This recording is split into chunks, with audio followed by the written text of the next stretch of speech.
Good afternoon, everyone. We're going to get started now. We want to thank you again for coming today, weathering the storm. So we thank you for joining us here today. And today, the Redistricting Commission is proud to present our draft map. And we hope that you take time to look at them. There's copies on the table there. Please take a few minutes to really look at it and to welcome or share with us any comments you may have on us. This is the time where we listen to you, and now this is you. After we listen to you, this is the draft map. And so now what we want to do is let you hear from us a little bit. Okay? This is a big milestone for us. As you know, the commission, this began in 2019 when the voters of Syracuse, they approved the independent commission to draw the new district boundaries, and we're utilizing the 2020 census. The Redistricting Commission was formed in the summer of 2021, and we are a commission made up of 15 volunteers, 15 unpaid, non-paid volunteers who meet regularly and often. And we have met over the last 9 months a lot of times, very, very often, to come together and to not only the meetings that we've had with the community, but we meet and we discuss things as well. So we want to thank you for allowing us to do that. And so we're going to, this map, as you see, we had each listening session was done in each one of the districts. And what we wanted to do to make sure that we gathered information from each one of those districts. We were guided by census data. Am I okay? Okay, thank you. We were guided by census data, but we also had to rely on legal requirements, and that included federal, state, and local law. Okay. Not a single line of the map was drawn prior to completing any public listening session.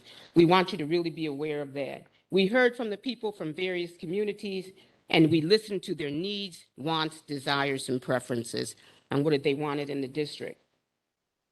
The most important requirement is that the 5 districts have the same number of people. That is a really important requirement. Each district can't have any more than 5%, okay, between the largest and the smallest.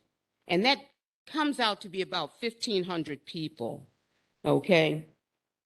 So, and the districts each have to be a connected piece. If you look on the map, you see that it's all connected. There's a word for that, and I can never pronounce it, but I think it's called contiguous. Is that right? Okay, thank you, my people. Okay. And so what the commission, we're not allowed to favor any political party. We're not allowed to favor any political candidate. And we're not allowed to take into account at all the residency of any current or future candidate. So we were, held by certain standards, and we're very proud to say that we stuck to them. We stuck to them in every way, shape, or form, okay? So here were some of our priorities, just so you would know that. This is some things that we wanted to do. We wanted to create a Black majority district. And if you look at the map, that's District A in the draft map. It's not required by any Voting Rights Act, but we decided the creation of such a district would be beneficial to the members, the voters, the citizens of that district, as well as any common councilors in the future, okay, who would represent the need of such a district. We did our best to keep neighborhoods whole and grouping similar neighborhoods together as much as possible. In those listening sessions, we heard about neighborhoods where individuals didn't want certain neighborhoods broken down, where people wanted to keep things in that neighborhood. And we did our best to try to do that and keep neighborhoods from being separated. We had to work about community of interest. And the community of interest is a population that lives near each other and shares social or economic, I'm gonna say or economic interests. This means that whenever possible and wherever possible, they should not be divided into separate districts because that would dilute or lessen their ability to have their voices heard in representation. Whenever and wherever possible, the commission attempted to keep communities of interest intact based on our understanding of what these were across the city. We also did our best to take into account the removal of I-81 and what that was going to mean to the demographics of that area around that highway and what had to be considered. That's going to happen down the road, the completion of that project, and it's too far in the future to be predicted with any accuracy. But we determined and we thought that what we should do as a commission, that it would focus on the draft map on the current status of this area. We looked at the resources within the districts. That's anything from, I was going to say garbage cans, but that's not right. Excuse me. We look at a district, we think about grocery stores, parks, transportation, and all those type of things. So those are the resources that we looked at. Okay, we also looked at anything that would push possibly, if we could, so that a common counselor could advocate for services if things weren't in place for that district. And I hope I said that right. I'm sure I'll be corrected if not. The Redistricting Commission, we contracted with the Benjamin Center, which is out of SUNY New Paltz, and Jeffrey Weiss of the New York Census and Redistricting Institute for legal, logistical, and data analysis assistance. They were consultants and they were able to draw on decades of experience in redistricting to advise us. But the draft map is the product of the citizens on the commission based on the priorities mentioned. We compromised, y'all. We looked at everything that we could and we worked the best way that we could, okay? So we're glad that we do that. We were not able to draw exactly what you wanted in any way you may have liked, but we did our best. We truly say that we did our best. We only have 5 Common Council districts and 26 distinct historical neighborhoods in the city of Syracuse. And we wanted each district to continue to reflect the diversity of the city rather than consisting of similar demographics.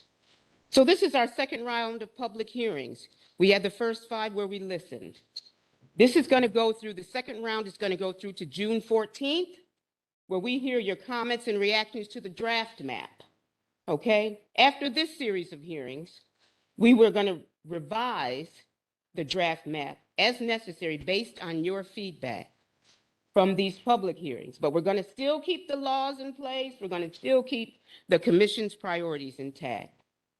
Then we will present to you one last time our final map before we present it to the Common Council.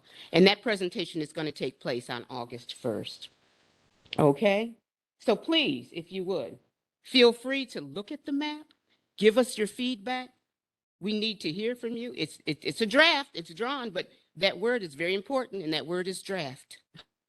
So we really need to hear from you and what it is that you think, is it contiguous? Okay? And so we just want to say, if you got anything you want us to discuss, there are individuals on the commission who have been very, very nice and said that they will answer for certain districts, okay? Because they are grounded in that district.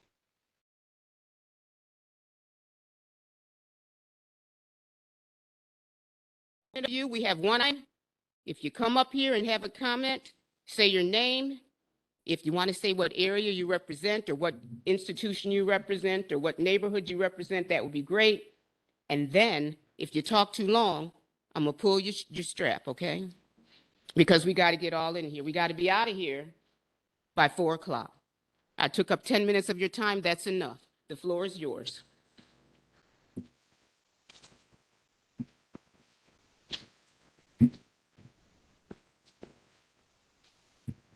If you want to get up and look some more, please do.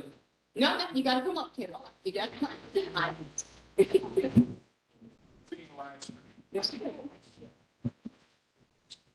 Stay where you are. It's hard to go first. My name's Carol Baum, and I live on Salt Springs Road.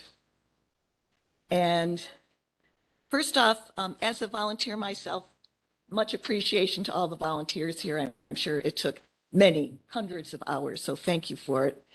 And also I have kept up, and thank you for the summary of the goals that you had. And those are all goals I support personally. And the context of it is, when I look at this, I understand the hearts of places and wondering how the boundaries were created, because that's sort of where the rub is a little bit. And I'm still trying to figure out if I'm in District E or D, because every map has Salt Springs in both. It's like goes straight down the center. And it just made me think about other people who are just on the boundary and have a maybe personal affiliation with one side or the other of the boundary, but understanding that their neighbors may not share that affiliation. Although in my particular case, my immediate neighbors would share that. So just wanting to understand more about how those borders were set, and that when you're drawing the map, to sort of identify which district those borders are in, because I can't figure it out by looking at this.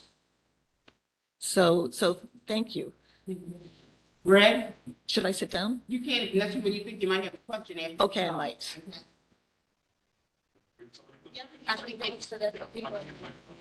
Okay, then I'll sit down. Thank you.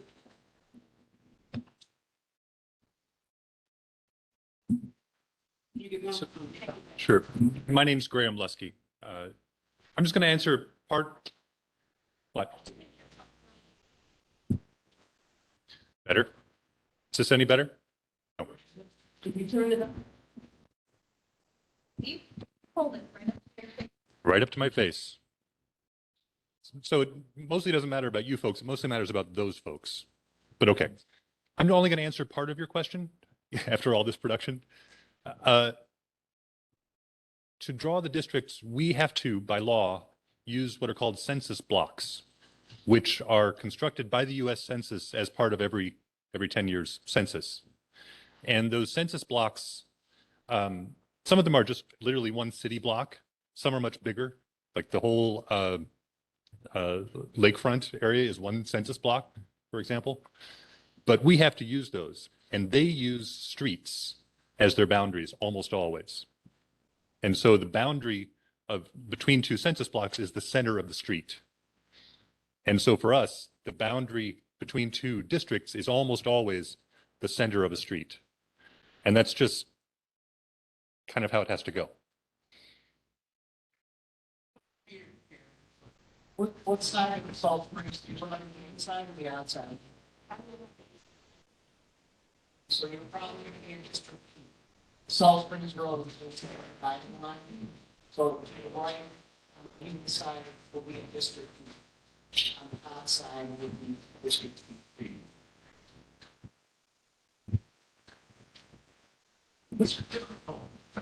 Or I can repeat it if you want. My name is Jeremy Montague. I'm now in District A. What is the difference between a census block and a census tract? Census tract is an official term in the census. So when you said census block, I wasn't sure what you were referring to. The data that. So first, to be 100% honest, I don't know the answer. The data that we've been given has been all in terms of census blocks. And the term census tract hasn't, as far as I know, come up at all. So maybe they're the same thing? I don't know.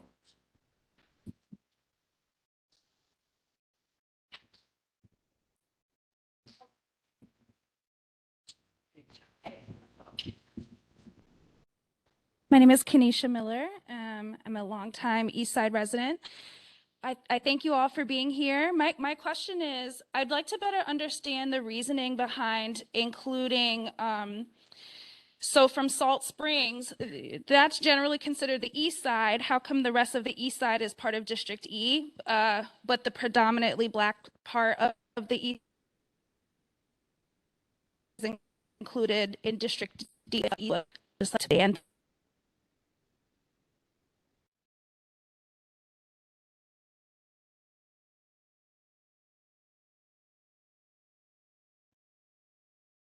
So that east side area is a little bit tricky because we wanted to keep that population together, But where to draw the line really at that point depended on population.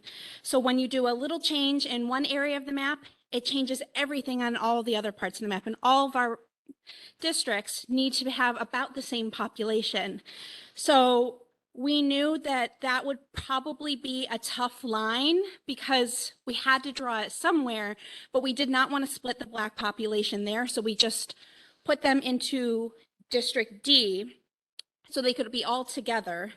And that way the population balances. But it is hard because I think those neighborhoods do feel together. So that was a hard call that we had to make.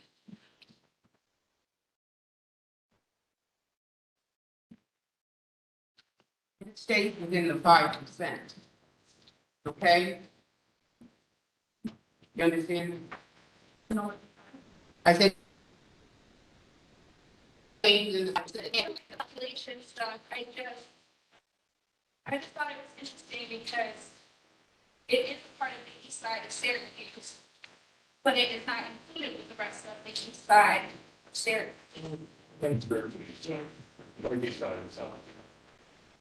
Say again? Wait, it looks on that for the northern side and for the south.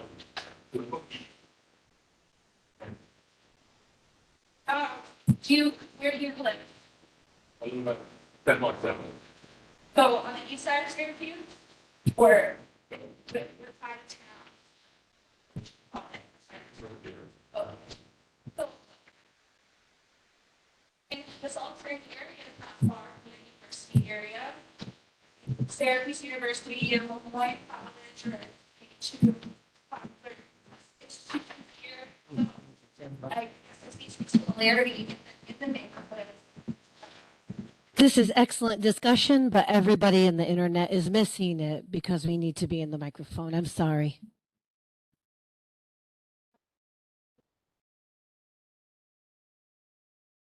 For everyone joining from home, my feedback was that it's my opinion that the Salt Springs neighborhood is part of the east side of Syracuse, and that I disagree with it being included with the Eastwood neighborhood instead of the rest of the east side of Syracuse. I've lived on the east side of Syracuse for most of my life, and I've always considered, and many people I've grown up with have always considered the Salt Springs neighborhoods, the neighborhood close to Nottingham High School, which is the east side high school. We consider that part of the east side of Syracuse. So that is my comment. Thank you.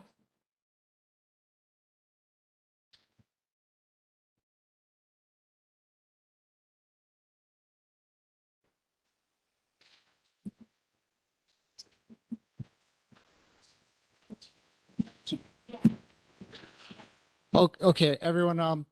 My name's John Hamlin. I'm one of the commissioners. Understand what you're saying. We had to put lines somewhere, and my wife's kindly bringing up the overlay of that's the former districts overlaid with the new districts. The new districts are in color, and the old districts are outlined with their numbers around them. Okay. It all boiled down to population. And we started with District A because that was our majority district. Okay. Yep. Well, that's all it boils down to is we had to draw a line somewhere, and where we drew that southern line keeps an African-American majority neighborhood together. It doesn't split them between. If we had moved it up to include the Salt Springs area, it would have skewed the population numbers, and we got all our numbers here.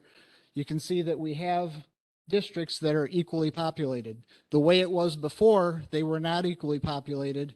Some districts were 11% more populated than other districts. Okay, that was basically they're illegal because they can't be more than 5% over. So it was a tough call. We had lots of discussions. Sorry. So after the maps are drawn and published, my question is when we have representation for District E, or excuse me, say I live in the Salt Springs neighborhood and I want to be in contact with my representation. I mean, I understand you want to keep the population and that particular group of people together. I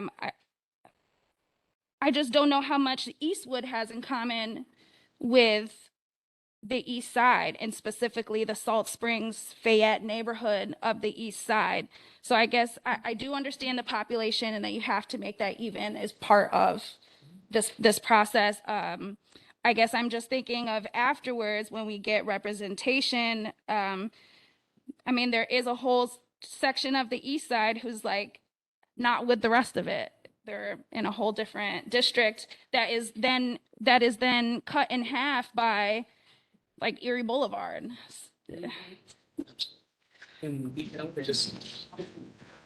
Just to respond, the reason we're having these 5 public meetings is to listen to comments exactly like this, okay? These are not final maps. These are draft maps.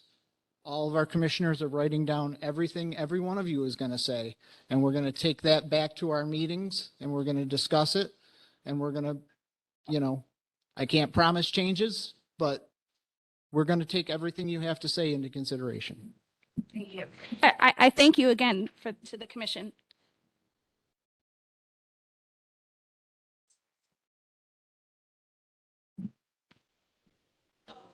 All right. So, hi, my name is Heather Cogan. I'm actually working with Common Cause right now. And if you want to talk to me later about that, we can go into that. But I see both sides of this, and I absolutely agree with both sides, and here's why. I've done the census a couple different times, and numbers wise, the numbers actually do look really, really good. And that was a lot of my concern when I initially saw the maps, was what were the numbers going to end up being. So I totally get what you are saying, because I've lived on the East Side. My daughter graduated from Nottingham a couple of years ago, and it is completely different than Eastwood, where I currently live. And Erie Boulevard is a huge dividing factor as far as that is concerned. When I lived on the East Side, I pretty much stayed in the Salt Springs community. I would go shopping to Erie Boulevard and to DeWitt, but I wouldn't go past. I would not cross Erie Boulevard. I would not go up into Midler and go up into Eastwood unless I was going to my brother's house, and that's where he lives as well.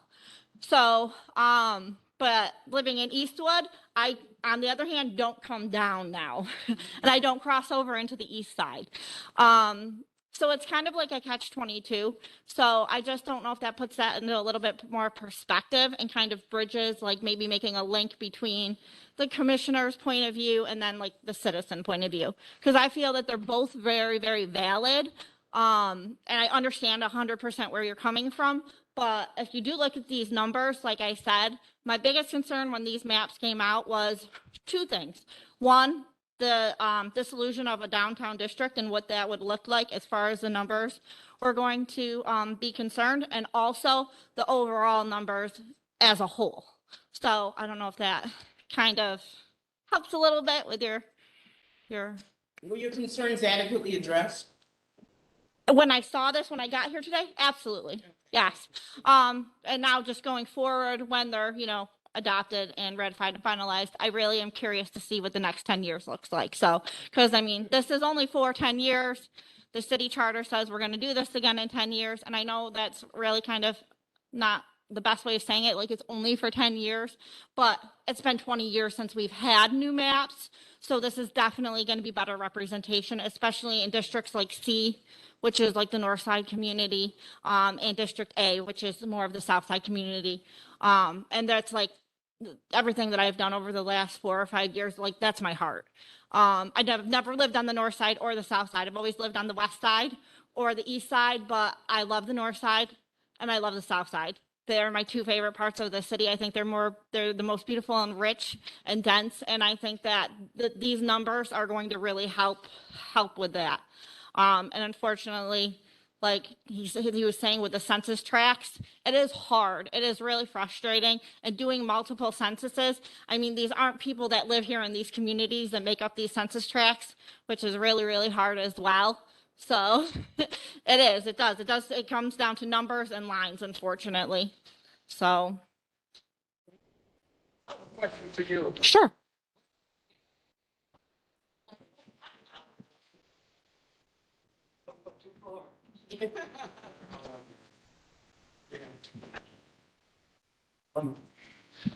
You used the phrase the dissolution of the central business district in the beginning of what you were saying, and I was curious what that meant, and do you think that these lines deal with that or exacerbate that? So what I meant was, if you look at the old maps versus the new maps, the old maps downtown was its own. It had its own district. I think it was number 5 in the old maps. 4. Thank you. So it's number 4. And what they did with these new maps, and you guys can correct me if I'm wrong, is they kind of just pushed District A and E and B and D down to kind of come around and include all of the downtown district, which I know, as many of you also probably know, downtown is very different than it was 10 years ago or 20 years ago. Yeah. Valid point. I mean, one of the examples I use is 1200 East Tennessee Street. It used to be my doctor's office when I was growing up, and now it's student housing. So, I mean, it's a real factor. So, and I'm sorry, did I answer the whole question or just part? All right. Thank you. Thank you.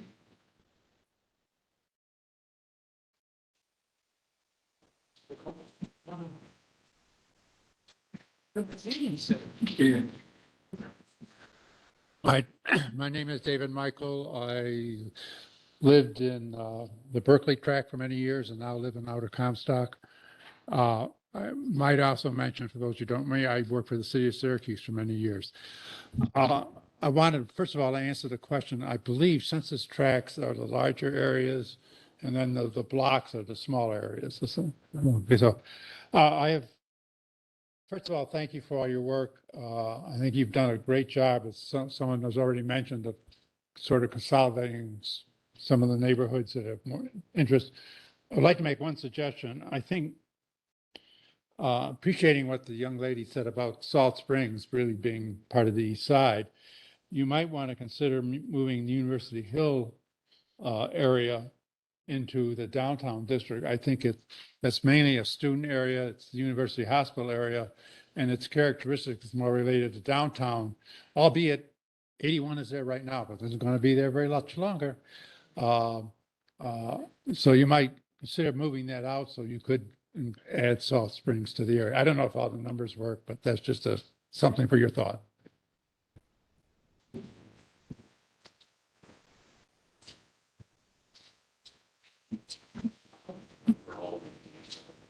Okay.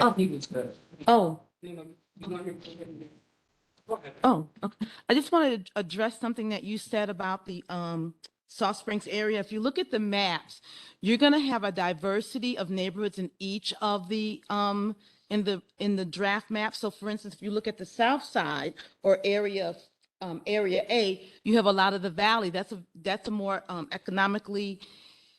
a higher socioeconomic area than some of the other parts of South Side. And if you look at District B, you have part of the North Side, and that's also part of the part of Strathmore. So I think you're going to see in each of the areas a diversity of neighborhoods. So it's not just in what you're looking at in Area D. That's all across all of the areas. Well, it was my understanding that. It was my understanding that in drawing these new district lines that we did want to group geographic locations together. That I thought that was part of that is. We were bound by the law. Sure. Okay. Yeah. But we desired it. So Strathmore is a part of District B, which is with the rest of the west side. Yeah. Yes. Yep. Yep. And so you have a diversity of economic areas in here in these neighborhoods as you do in all of the neighborhoods. I mean, Yes. there's really no way of escaping that. And I have I have no problems. I just was asking for clarification. I'm just a longtime East Side resident, and I just want to speak up for my side of town. That's all that is.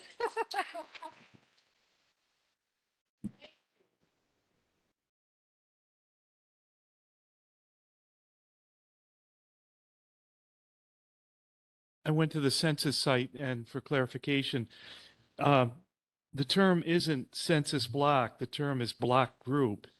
A block group is a subdivision of a census tract and contains a cluster of blocks. So it's not really clarifying it. Block groups have between 250 and 550 housing units. A census block is the smallest geographic census unit. Blocks can be bounded by visible features such as streets or by invisible boundaries such as city limits. So census blocks. Yeah. But then they throw in the group block or block group.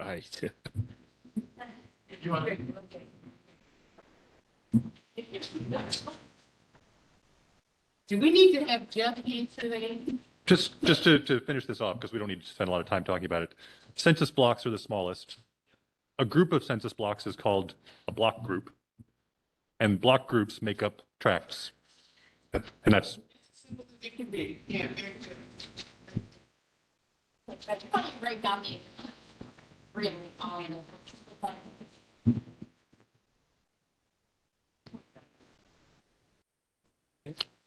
My name's Peter McCarthy. I live about a mile over this way in what used to be an odd corner of District 5, I think it was. Joe District was our counselor.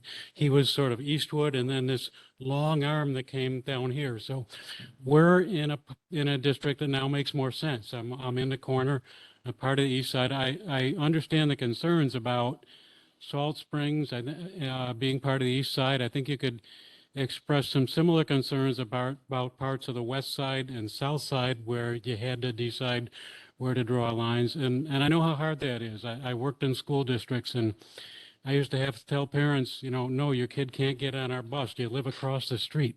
You're in another district. And so it's tough to, I think you had a huge challenge living up to those principles that Melody explained at the beginning. And I think you deserve a lot of credit for doing that. I think this is hugely important for Syracuse to be in the lead across the entire country at doing real nonpartisan citizen-led redistricting. We have huge problems at the state level right now because they didn't do that, and bigger problems in a lot of other states because they didn't do that. So thank you for your work. I thank you for listening to these concerns and to try to accommodate them. Thanks.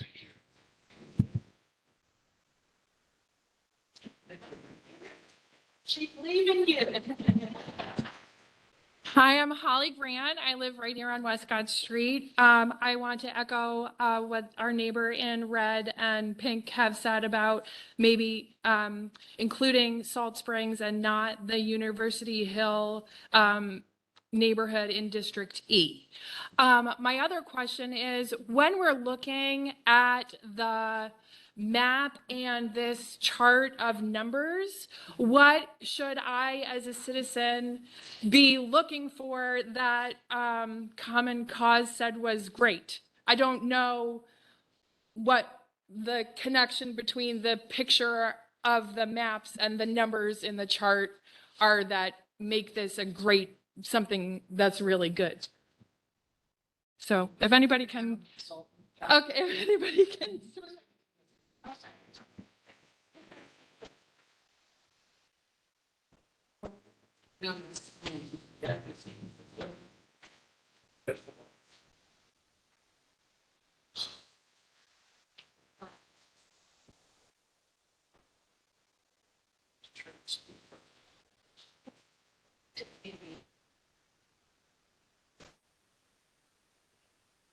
Was there a question you wanted answered?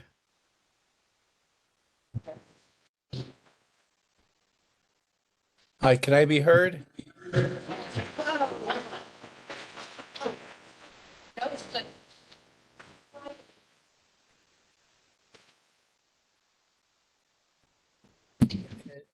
And could you repeat the question again?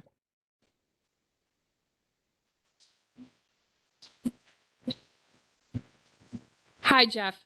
My question was, when I'm looking at the districts on the map, and I'm looking at the spreadsheet of the percentages of the voter age population and the race distribution and the numbers, what a woman here in the said, when I'm looking at the numbers, they're great, but I don't know as a citizen what that means. When I look at the picture and I look at the numbers, what does it mean for the redistricting to be great? Well, if I understand your question, when you look at the map, you look at the numbers inform you as to the population within each of the districts. I don't have it in front of me, but it should break things down by population and by race and ethnicity. So, distribution? I'm sorry? She said even distribution. Well, Sorry, Jeff, I see the black majority district. That's very obvious to me in the numbers. Are the other ones supposed to be evenly distributed? Are the percent changes supposed to be high or low? What makes for a great redistricting? okay, all of the districts that you're looking at, the 5 districts, have to be within equal population of each other. They can't vary outside of a 5% difference between the size of the largest district and the smallest district. Where you can look at it in terms of, let's say, -2.5% or +2.5% from the ideal district size. So the minority district is simply one of 5 districts, and all of them on an equal basis have to be equally populated in terms of the number of people living in each district, and that's all based on the federal census data.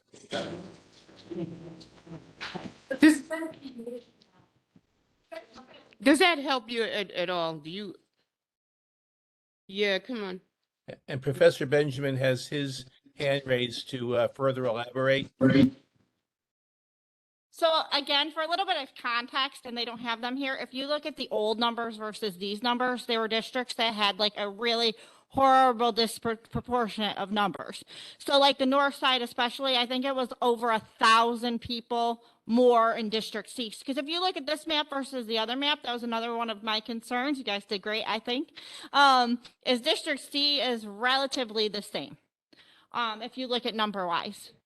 So like, I don't know, maybe it would help at future hearings tomorrow, Tuesday, to have both of those. I have a big blow up if you need to borrow it. Oh. Outside of population, what else would make a really good district? I do understand that it can deviate outside of the 5%, but what else are we looking at to say, yeah, that's a really good district? Well, we look at the criteria both in the city ordinance and in state law. So we look at communities of interest. We look at minority population. We look at compactness in terms of the shape of the district. You look at contiguity to make sure you can travel from one end of the district to the other. So there are various criteria that need to be balanced in order to draw these districts that are all equally populous. And if I could, I will just yield to Professor Jerry Benjamin, my colleague who at the City New Paltz Benjamin Center, who also participated in the map drawing consultation process. Well, I just wanted to reinforce. Thank you for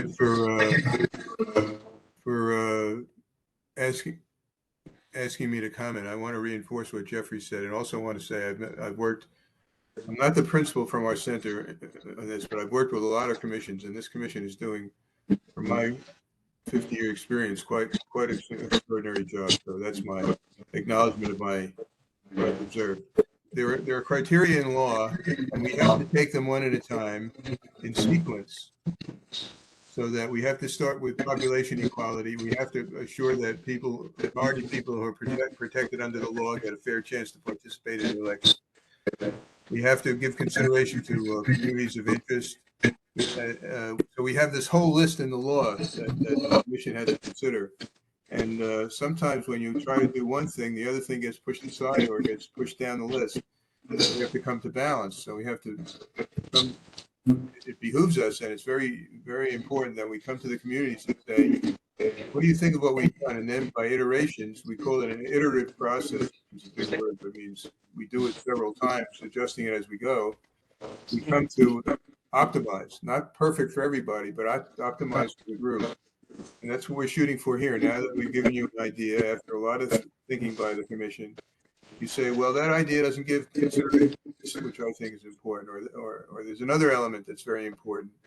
In another neighborhood we'd like to connect to that's very important. So we're going to take we'll take these points away and make adjustments. So, and the balance might not be the same in every community. They might give consideration to, but they have to give top consideration to population equality and to give top consideration to fair opportunity for persons of racial and language minorities to have a say in their governance of their community.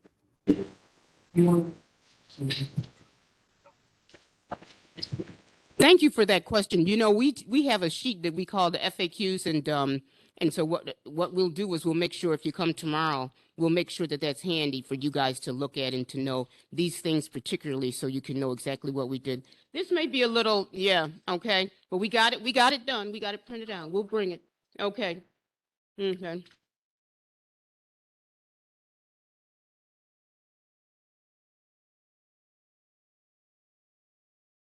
Hi, my name is Moira McDermott. I live in the university area, and I came to the meeting that was at Nottingham before the maps came out. And a couple of my concerns were I thought it was desirable to have a minority district. And also, I'm one of those people who lives in the university neighborhood, but was in District 4. So I was in with downtown and parts of the South Side and other things, and felt that I belonged with the East Side. And so I understand this sense of wanting, to keep the East Side. And I think if you put everything in, it's too big. And so it'll be interesting to see if perhaps taking University Hill out would be enough to include Salt Springs. I'm not sure if it is. And if it's not, I would just point out that if you tried to put, the northern part of the East Side in, that you probably would have to take out things like Skytop or Outer Comstock that were included in the draft map and had been in that odd District 4 before. So it's a compromise. I think that there's no way to have all of what we perceive of as the East Side in one district. And so it's a question of how do you make those compromises? But I was just personally speaking, happy with the draft map being in District E. I feel that I'm much more with my neighbors, my community of interest, and I also wanted to express my support for the process, and I think you're doing a great job. Thanks. Thank you. Thank you. Okay.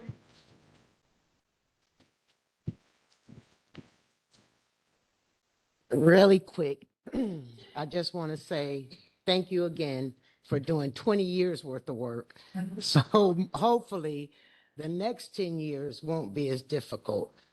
We'll say that with a cross. But what I want to ask you is, I heard you say a split here and a split here. So we still have split streets? Yeah. Yes, to give you the small answer. The answer is yes. Yeah. Okay.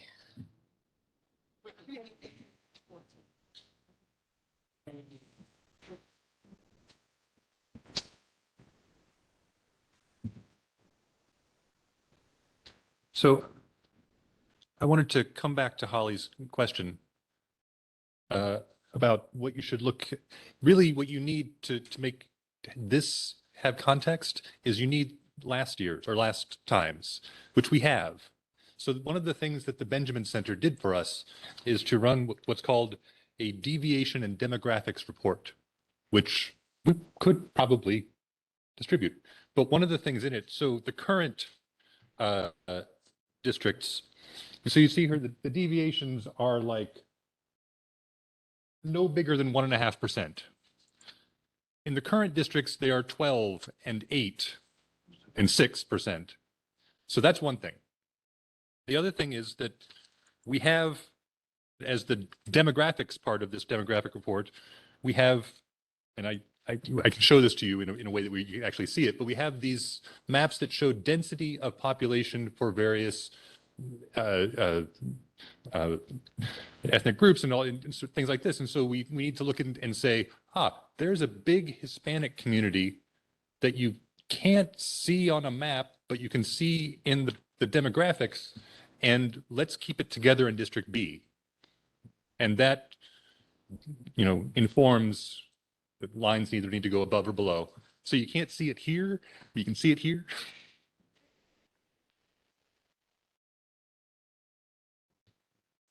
Yeah.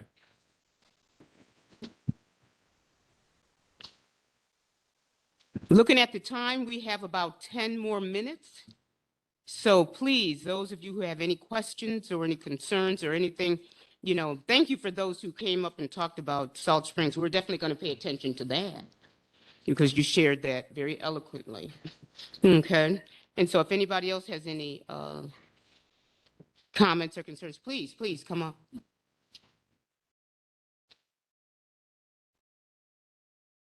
I'm Jane Slabowski, and I live about a mile from here. You're going to have to repeat that. Jane Slabowski. Look at that. I'm Jane Slabowski, and I live about a mile from here. So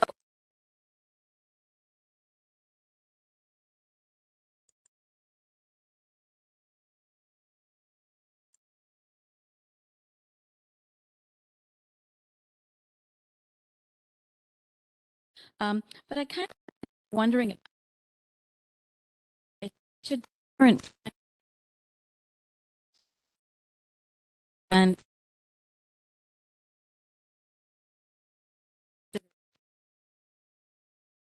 put it, but but I just wonder about it is such a different area, No,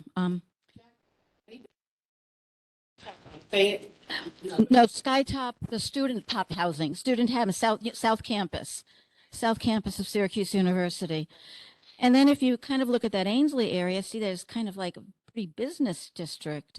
So I'm just trying to wrap my mind around those kinds of ideas. And I also want to thank you because this has been a bear.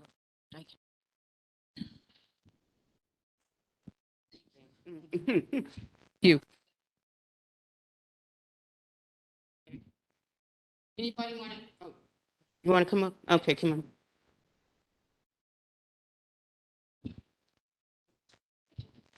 Thanks.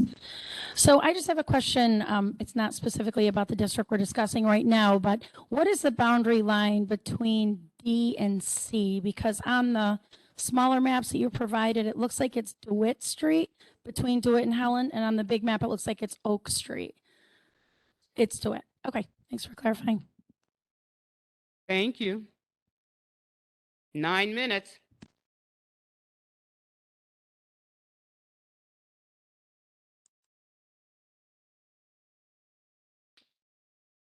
Highlight that this is part of our process here as well. So when we were looking at that exact area where to cut the north side and remove Sedgwick, which was a big decision for us, Oak was a natural barrier in that neighborhood. Oak Street really separates that And when we did that, the population was off. So that's like an example of, okay, so we can't split it exactly where maybe it should be. So we go 2 streets over. And so those are just those little changes that we're having to make with the map software and taking population into account while still trying to balance neighborhoods and ethnicities and all of those things. So that's just like a little glimpse into kind of what our process looks like. So that line is DeWitt.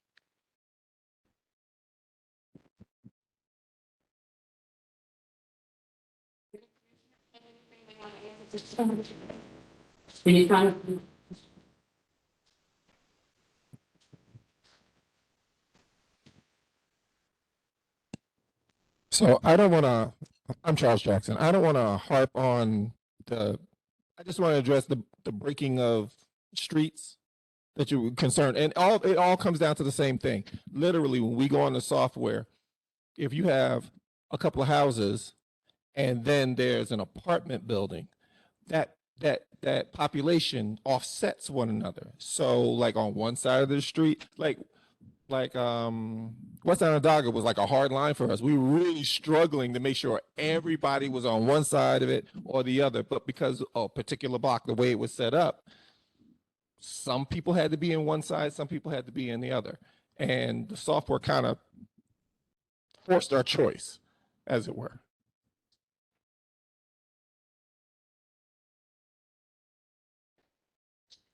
Yes. This is a draft, nothing is in stone, still in that room. So this is a draft, we're here to listen. Definitely take it into consideration. But I don't want you to get excited, because that might change, because the council is not gonna be any down the street, because it's gonna happen. It's got to, because of the population.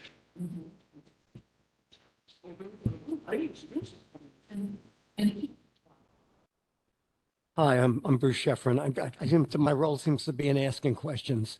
I wanted to ask, were you concerned about the Salt Springs line because you didn't think that they would be represented with a councillor in the north of Salt Springs district?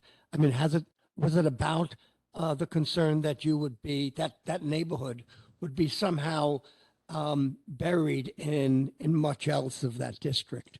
Were you concerned about the representation?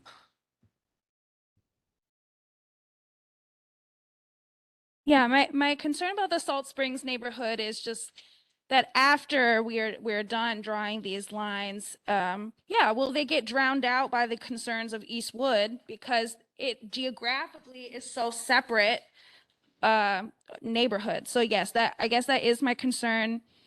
I mean, I have heard people's comments about like if we included Salt Springs, then maybe we can't include Skytop or we can't include Outer Comstock. However, I mean, I know that there's similarities between like the Outer Comstock neighborhood, the Meadowbrook neighborhood, the Westcott neighborhood. But Salt Springs is the east side. And so, yes, my concern is maybe they do lose their voice being included in a district that is so far away from the rest of that particular area.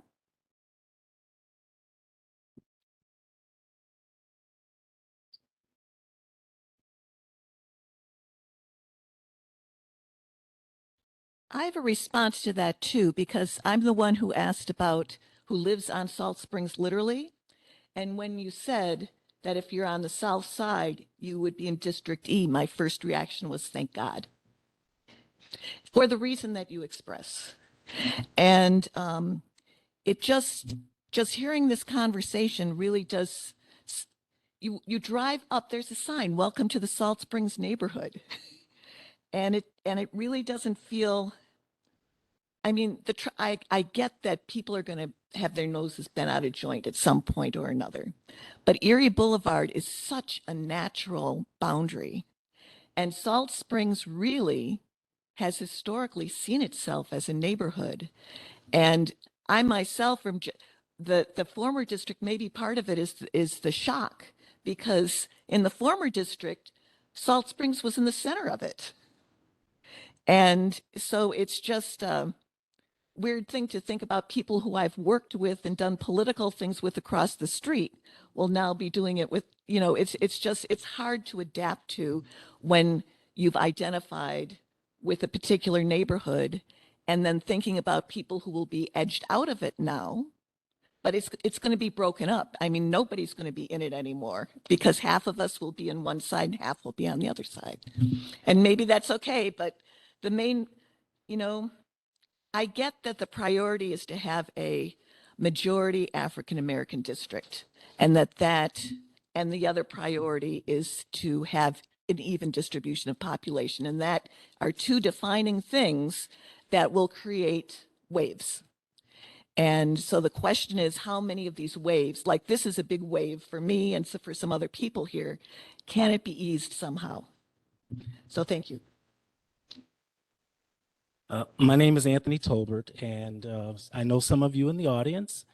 I was the principal at Ed Smith School for many years, and I know what it's like to be on the east side of Syracuse.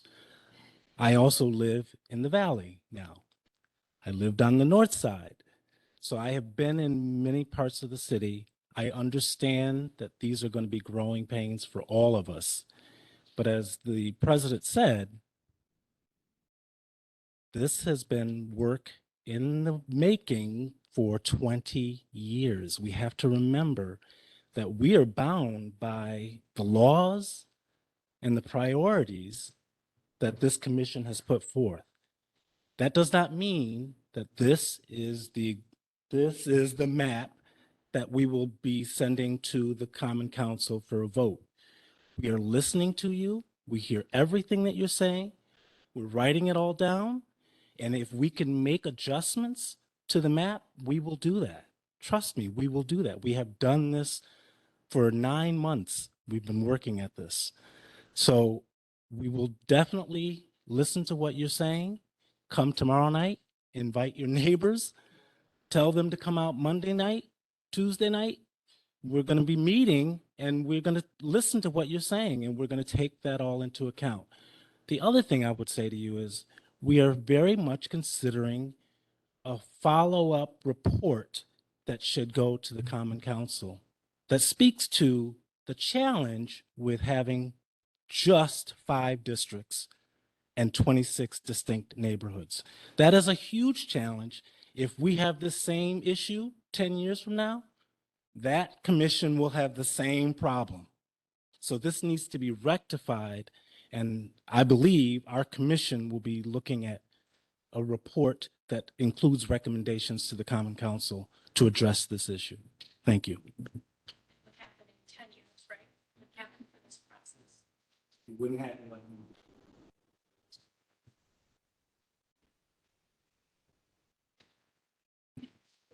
President Hudson, Councilor Schultz, correct me if I'm wrong, you get 2 terms from a district before you're term limited and have to run at large to stay on the council?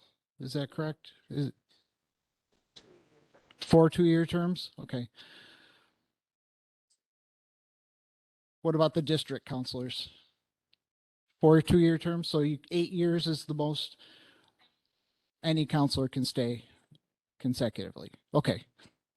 That being said, we're focused now on, a lot of focus has been on between D and E. Okay, the counselor in what is going to be District D, if it's passed, lives in Eastwood. That does not preclude anybody from the Salt Springs neighborhood running for council next time. Okay, anybody can run for council. We did not take into consideration where current counselors live or where they could potentially live. We just didn't take any, we didn't get any feedback about that, and we weren't allowed to consider that. But anyone in any of these districts in the next election, if this map is passed, can run to represent their neighborhood. So if we're concerned about where my counselor lives now, they don't have to be your counselor next time. You can vote for somebody in your neighborhood. That's kind of what I was getting a little bit. And at least in the first, well, I got that in the first 5 meetings too. how come my counselor lives in Eastwood when I live on the east side? I don't feel like. Right, right. That's okay. That's valid. Absolutely. And like Tony said, we are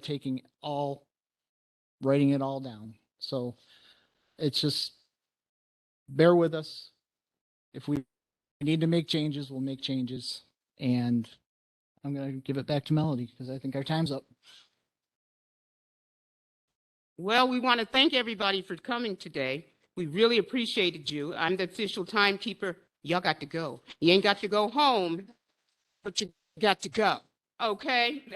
So we thank you. Please, please, as John said, come tomorrow, bring a friend, bring another neighbor. Give us all your input. This was so important to us because we really, really appreciate it. And we thank you. So we'll see y'all tomorrow. All right. Bye-bye.